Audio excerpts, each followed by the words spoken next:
Hi, everybody. It's Alyce-Kay Ruckelshaus from Threshold of Hineni, and I'm here with part 3 of our small series about memorial stones and building your faith. And we've talked about the backstory in the Bible about memorial stones, and we've talked about how this connects with the book of Esther that we just looked at in the month of February. And so now we're going to have this short series about memorial stones as kind of a segue into Passover, which is, in my opinion, probably the biggest memorial stone ever. And you'll see that what I mean by memorial stones isn't necessarily a rock, but that's just what it's called based on the Bible story that we looked at last time.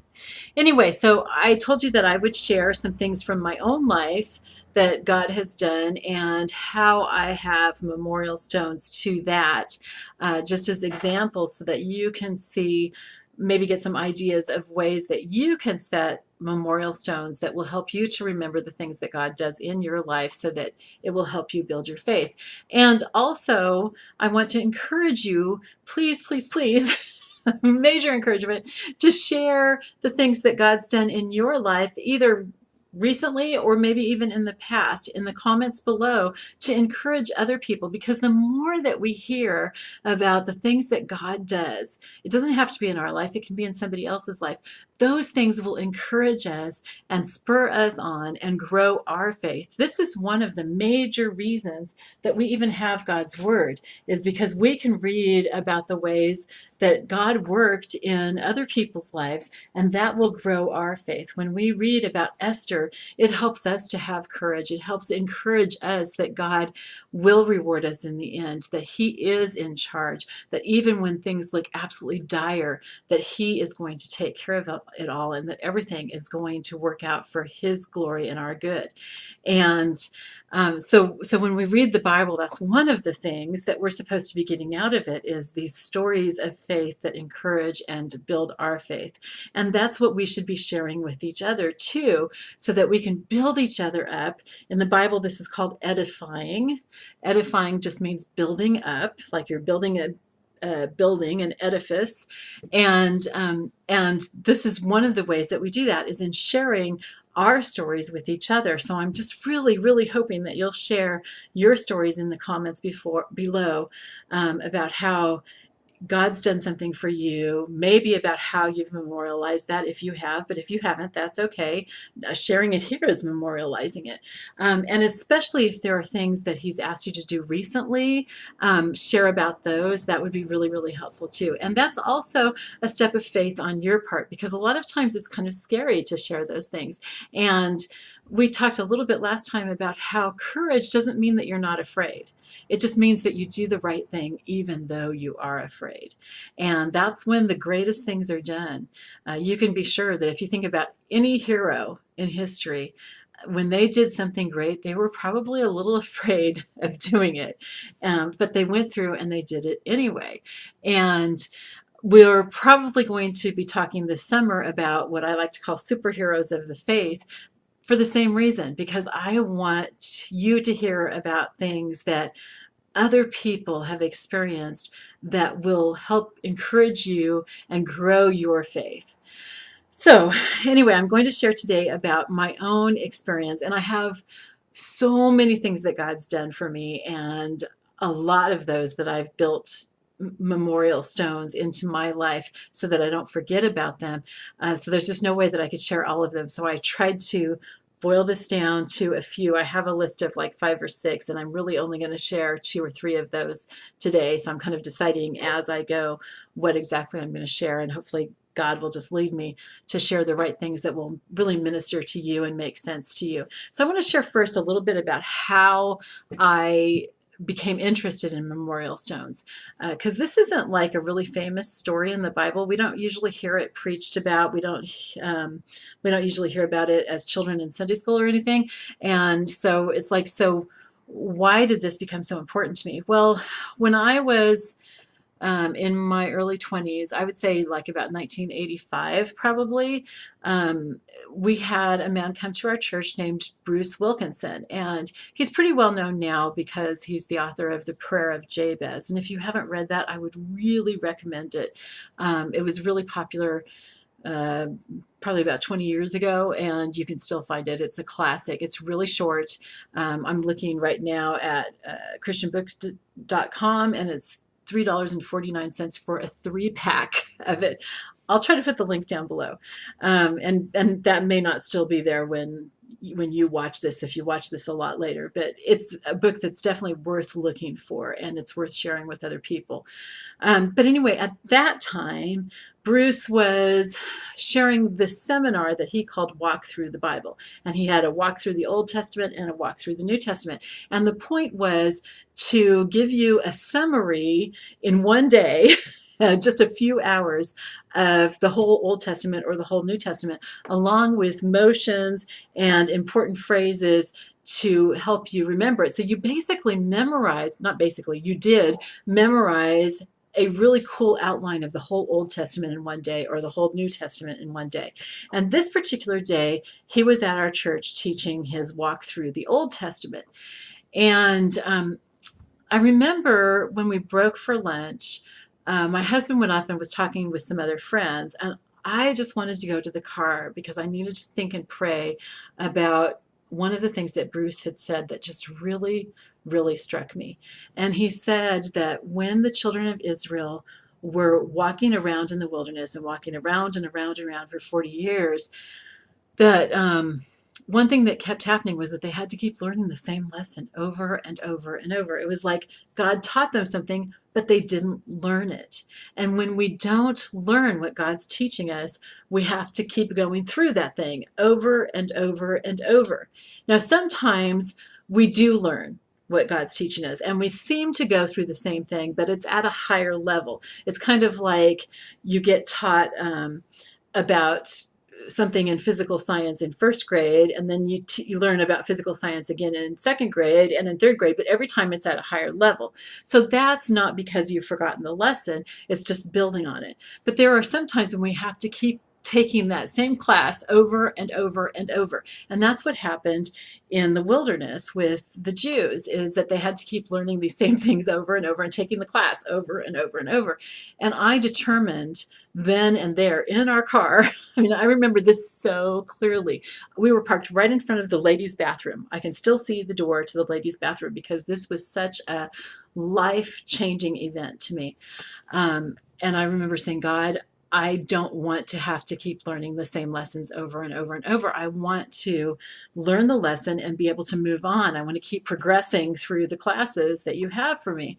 And so then soon after that, I was reading in my Bible, and I came across this passage in Joshua 4 that we talked about in the last video about the memorial stones. And it was like God said to me, this is how you can make sure that you learn and remember those lessons. And it was just like, wow, this is so cool. And I was pregnant with our first daughter. And so there was also the aspect of not just wanting to grow for myself, but also to pass my faith on to my children. And I could see, because in Joshua, when he talks about setting aside these memorial stones, they're specifically so that you can bring your children to these stones, and your children will ask you, what are these stones here for? And you say, well, it's because God did this really incredible thing, and you get to tell them the story. Okay, so, and we see that all through the Bible. All the Jewish holidays are memorial stones, basically. They're ways of reminding us and giving us the opportunity to tell our children and to tell others about the great things that God has done, and to glorify Him, but also to build our faith. And so I started looking for, okay, things that God's doing that are big enough to do a memorial stone. You know, it's like God does things every day in your life, and you need to take notice of them, like I talked earlier about looking for God's fingerprints. And when you do that on a daily basis, those things grow your faith. But when God does something that's relatively big, or when He asks you to do something out of your comfort zone and you obey, and you see that God brings you through that, it's important to have a way to remember that so that you will grow in your faith and you can keep taking bigger and bigger steps and you can keep going farther and farther out of your comfort zone, although your comfort zone kind of moves along with that. What was once really uncomfortable becomes more and more comfortable so that you can do things that are farther out there. And I have friends now who are doing who God just calls them to do pretty amazing things because their faith has grown so much. And God doesn't call all of us, He doesn't call me to do some of these fabulous things that some of these people are doing that I just can hardly believe. But He calls me to do things that are far enough out of my own comfort zone. And He does those for me, and He does those for you or whoever it is that I'm teaching because He wants me to encourage you to grow in your faith. So I'm going to share about, I think, 2 examples of things that God's done in my life and the memorial stones that I set up for those. And one was when I was pregnant with our first daughter. I was working for the YMCA. It was a really good job, well-paying, incredible benefits.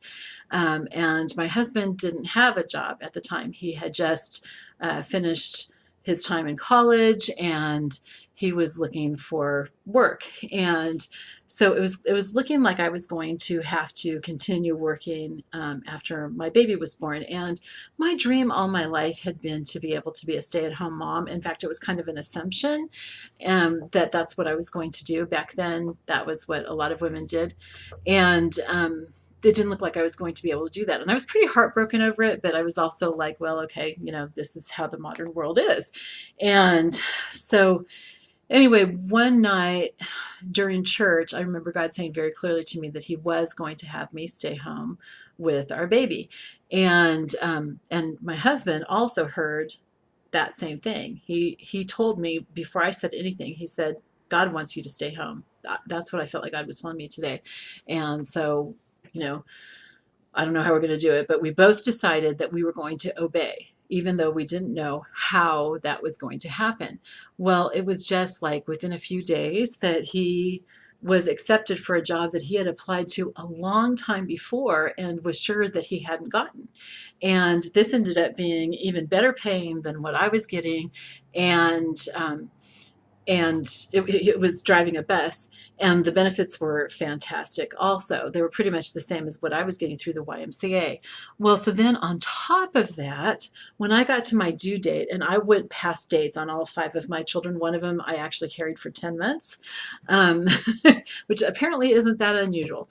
But anyway, this was my first one, and I went past my due date, and I worked in the executive office of the YMCA in Santa Clara Valley for the president and 6 VPs, and all but one of them were men, and all of them were men except one woman. And none of them wanted to get stuck with me in case I went into labor. So anyway, so they worked it out. It was just so fantastic. They treated me so well. But I think that this is something that God did because of our stepping out in faith and saying, okay, we're going to obey you, God. We don't know how yet, but we're going to. But they worked it out so that even though they knew I wasn't coming back to the Y to work, they worked it out so that when my daughter was born in the middle of April, I had full benefits and pay until the middle of August when my husband, he started working, I think in April, but he didn't have benefits until the middle of August. I mean, it was the exact same time when my benefits ended, his benefits started, and with his job, because it was like, I don't know, whatever that is, 90 days or something, before you get all that. And so, God, I mean, it seriously was like 2 within the day, maybe within 2 days or something, but it was very, very close. And so anyway, so God reminded me of this whole memorial stone thing. And so I was like, okay, so how am I going to pass this on to my kids? And so I came up with what we call Bus Day. And every year on February 28th, we rode the bus with Daddy. And I told them about how God had done this. Not a big deal. It's very simple, but it was a way that we remembered, that I remembered, and that I taught my children about what God had done. So that was one thing. Okay, so another example of a memorial stone, and notice that's not actually a rock. It's like we made up a little holiday kind of thing. So then another example of a memorial stone is In 1994, I think. My three oldest children, who were uh, 6, 7, and 8 years old, and my mom and I were all part of a team of 23 people who walked the California Mission Trail, prayer walking it. And I'll try to remember to include a video of that below because it's pretty cool. That was just a whole experience. There were a lot of things for me that were really negative about that God's still trying to work out in my life. And that's my fault that it's taking so long. But it's an example of not letting my faith grow. And I'll share about that more in another time. We'll probably do a series on prayer walking because I also think that that's a really cool thing to learn about. But anyway, so this prayer walk, and this isn't so much about the things that were done on my behalf, but more about the things that God had us pray, because the whole point as we were walking this was to be praying for the state of California and specifically for the places that we were walking through. And I won't go into any details right now about the really exciting things that God did and the incredible things that he had us pray, but there was a sense, I think, for all of us that we needed to continue praying these things even after we left. And so for me, the memorial stone that reminded me to continue lifting those things up before God was the t-shirt that had the California Prayer Walk logo on it. And that doesn't fit me anymore, by the way, but but it used to be that whenever I put that on, there's no way that you can pray 6 weeks worth of prayers. We were walking for 40 days. There's no way that you could re-pray all of that. But it's like God knew what those things were that we prayed. And so it was kind of like every time that I put on my shirt, I was reminding myself and I was reminding God, who doesn't really need reminding, but he wants us to keep bringing those things to him. So it was like saying, okay, God, I just want to remind myself and remind you of all these things that we prayed, and I'm still asking you to do those things. And so that t-shirt was also a memorial stone to me. And so, sometimes it's just something like a piece of clothing that you put on and it reminds you of something. Another thing, just really quickly, one time we did not have money for food. And one of the things that God taught me was that when I prayed for things, it was usually a good idea to also have my kids pray with me. And that wasn't because their prayers were magically better or anything like that, but it was because he wanted me to pass on to them this experience of prayer and seeing the answers. I mean, they wouldn't see the answers if they didn't know the questions. They didn't know the requests. And so we had prayed that God would provide for us. And knock, knock, knock at the door. And it was somebody that I hadn't seen for a couple years.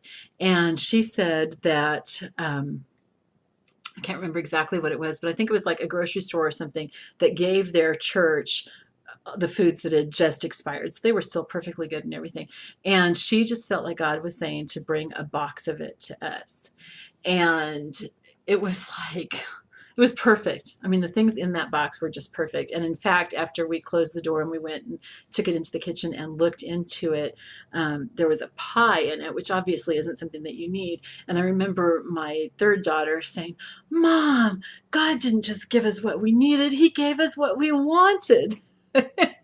And, so I've determined that every time that I'm short on money, that I'm a little worried about money, to remember that, that remembering it in a way, being short on money is the memorial stone, because that's the trigger to remind me of this thing that happened. Sometimes when people ask me to pray for them about something, I use something that happens in my life every day. I use brushing my teeth, or I use drinking my hot chocolate at night as the memorial stone to remind me to pray for them for that particular thing. And so that's how memorial stones work. It doesn't have to be a rock. It doesn't even have to be a physical object. It can be something that happens repeatedly in your life, or it can be a celebration that you set up specifically to remember this thing, or it can be a piece of clothing. In the first novel in my Isaiah Cadre series, Kelly and Matt start having memorial shells where they take some of the seashells that she's collected on the beach, and Matt has different words written into them to remind her of specific ways that God has worked in her life to build her faith. So anyway, I hope that inspires you. I hope that you'll think of at least one thing that God has done in your life, either recently or maybe even in the past, and think of how you are going to remember that. What's something that's going to trigger that memory for you on a regular basis? And if possible, write it down in the comments below so that you can encourage others too. And it'll really encourage me if I see that you're actually learning something from what I'm sharing. But I hope that it encourages a lot of other people too as they see examples of this, and we'll all grow in our faith from seeing what God has done in each other's lives. Okay, so for now, goodbye. I will see you in a few days. I love you. Bye-bye.